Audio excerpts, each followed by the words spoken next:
Assalomu alaykum. JavaScript intervyu playlistimizning navbatdagi darsiga xush kelibsiz. O'tgan darsimizda call, apply, bind haqida gaplashgan edik.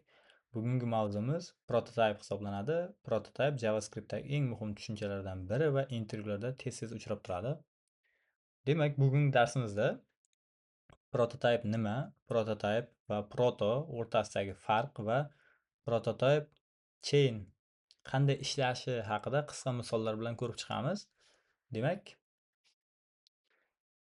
kod editorga o'tib, kod yozib tushunishni boshlaymiz. Demak, const foydalanuvchi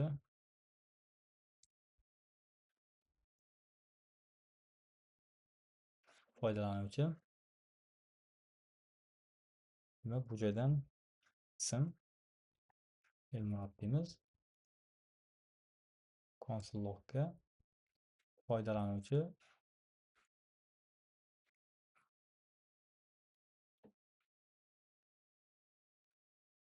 toString. Demak, natijamiz obyekt Xo'p, bu joyda nima bo'lyapti? Endi biz foydalanuvchi obyektining ichida toString nomli metod yozmadik. Shunga qaramay uni chaqirib oldik. Sababi JavaScript obyektlar orqali boshqa obyektlardan xususiyat va metodlarni meros qilib olish mumkin. Bu mexanizm prototype orqali ishlaydi. Demak, buni ishlash tartibi foydalanuvchi prototype, obyekt prototype va toString bo'lib natija bo'lib ishlaydi. Ya'ni JavaScript toStringni avval obyektning o'zidan qidiradi, topmasa uning prototype ichidan qidiradi. Shu tarzda yuqoriga qarab davom etadi. Ishlash tartibi mana shunday. Xo'p, demak, endi keyingisi prototype chain nima?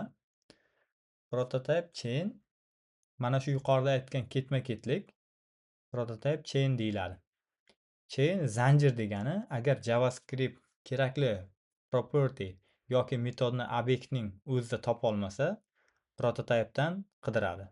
U yerda ham topolmasa, keyingi prototypedan qidiradi. Oxiri null ga yetadi.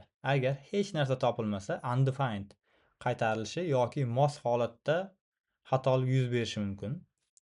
Demak, bitta oddiy misol yana yozamiz. Xo'p, joyga o'zgaruvchi const foydalanuvchi va ism Ali. Xo'p, console logga foydalanuvchi ism va bu joyga toString. Hop, demak, natijani ko'ramiz. Ali bilan bunaqa toString chiqyapti bizda natijaga konsolga. Demak, ko'rib turganingizdek, birinchi qatorda JavaScript ismni obyektning o'zidan topdi. Chunki ism bevosita foydalanuvchi ichida mavjud. Ikkinchi qatorda esa mana bu chaqirganimizda, ikkinchi qatorda esa toString foydalanuvchi ichida yo'q. JavaScript property chain orqali yuqoriga qaraydi va obyekt prototype ichidan toStringni topadi. Demak, prototype chain JavaScriptga obyektlardan meros olingan xususiyatlarni topishga yordam beradigan vosita hisoblanadi. Xo'p, endi prototypening o'zi haqida ham ko'ramiz yana. Function foydalanuvchi ism. Xo'p, this ism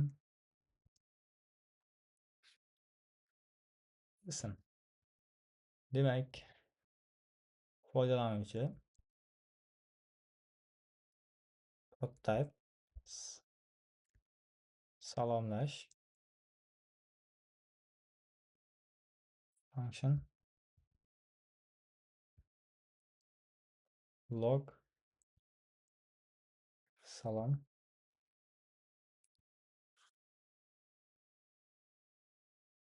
plus this ism.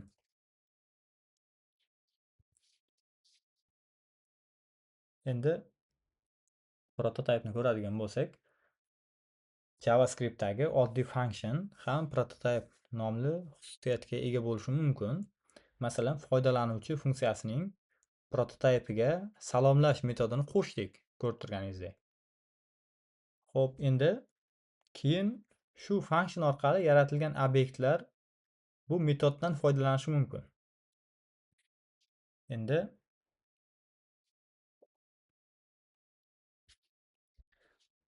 mana bu joyga bitta o'zgaruvchi ali new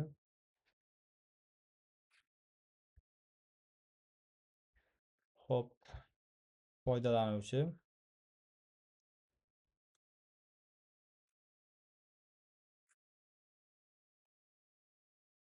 mana bu joyga vali mana bu joyga vali. Hop, endi mana salomlash deymiz va vali salomlash deymiz. Demak, bu joyga yozyapti mana salom Ali, salom vali bo'lyapti bizda. Bu yerda new operatori orqali ikkita obyekt yaratdik. Ali va vali obyektlarida salomlash metodi alohida yaratilmagan. Ular foydalanuvchi prototyp orqali shu metodga murojaat qilmoqda. Bu esa xotiradan samarali foydalanishga yordam beradi. Xo'sh, endi mana ko'rib oldik buni ham. Endi prototype va proto farqini ko'ramiz. Ya'ni prototype va o'zi aslida mana bunday yoziladi shekilli. Proto. Xo'p, farqi. Demak, komment qilib qo'yamiz. Endi bu qanaqa? Xo'p, ko'pchilik prototype va protoni bir xil deb o'ylaydi.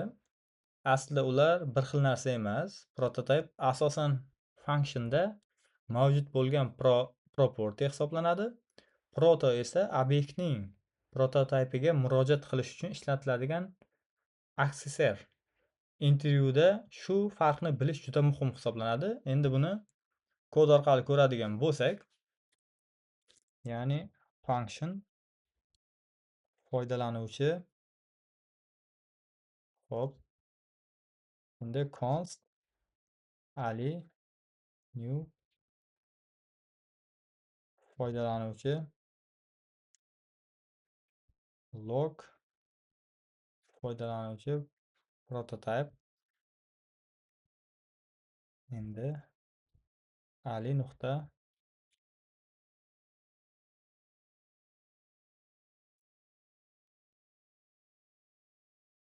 proto deymiz. Ikkitalik ishlatdilar adashmasam. Xo'p, yaxshi.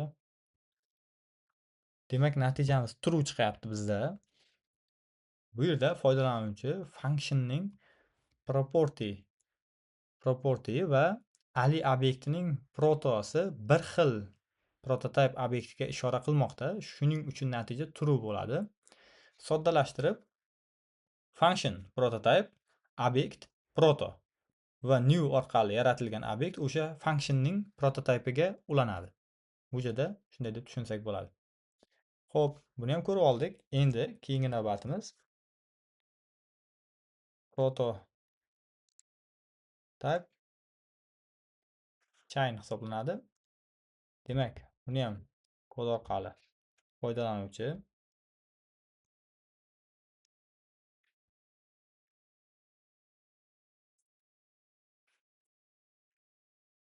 const ali new foydalanuvchi log ali proto bu yerga proto hop nuqta proto deymiz.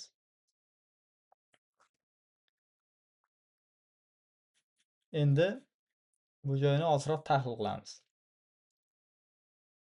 Ali nuqta proto bizni foydalanuvchi nuqta property'ga olib boradi. Undan yana yuqoriga chiqsak, obyekt property'ga boramiz. Bu property chain'ning oddiy ko'rinishi hisoblanadi. Masalan, Ali foydalanuvchi property, undan o'tganimizdan keyin obyekt property. Keyin boramiz null. Xo'p, buni ishlash tartibini ko'rib oldingiz-a? Mana bizda natijalar. Buni ham kommentga olamiz. Endi intervyuda taxminiy savolni ko'ramiz. Post foydalanuvchi, demak, log deymiz. Foydalanuvchi toString. Demak, savol toString qayerdan kelmoqda degan savol tushadi. Mana shu ikki qator kod. Sizga savol toString qayerdan kelyapti? Javob: toString obyektning o'zida mavjud emas. JavaScript uni property chain orqali obyekt property'dan topa oladi. Ya'ni topadi. Shunaqa javob bersangiz bo'ladi. Kommentga olamiz. Xo'p. Demak, bitta buni ko'rib oldik. Yana bitta misol ko'radigan bo'lsak, const foydalanuvchi ichidan ism Ali log va foydalanuvchi yosh hisoblanadigan bo'lsa, demak natijamiz undefined. Sizga yana bu qator kod. Endi buni tahlil qilamiz. Ya'ni JavaScript yoshni avval obyektning o'zidan qidiradi, keyin property chain orqali qidiradi. Agar hech qayerda topilmasa, yuqorida aytganimizdek, yodingizda bo'lsa, qiymat sifatida undefined qaytariladi. Xo'p. Demak, bugungi darsimizda 4 ta narsani eslab qoling. Birinchisi, JavaScriptda obyektlar property orqali boshqa obyektlardan xususiyat va metodlarni meros qilib olishi mumkin. Ikkinchisi, property chain JavaScriptga kerakli property yoki metodni yuqoridan qidirish imkonini beradi. Uchinchisi, prototype va proto bir xil narsa emas. Va to'rtinchisi, new orqali yaratilgan obyekt o'z konstruktor funksiyasining prototipiga ulanadi. Demak, darsimizda ko'radigan hamma narsamizni ko'rib oldik. Hammaga rahmat. Sog' bo'ling, salomat bo'ling.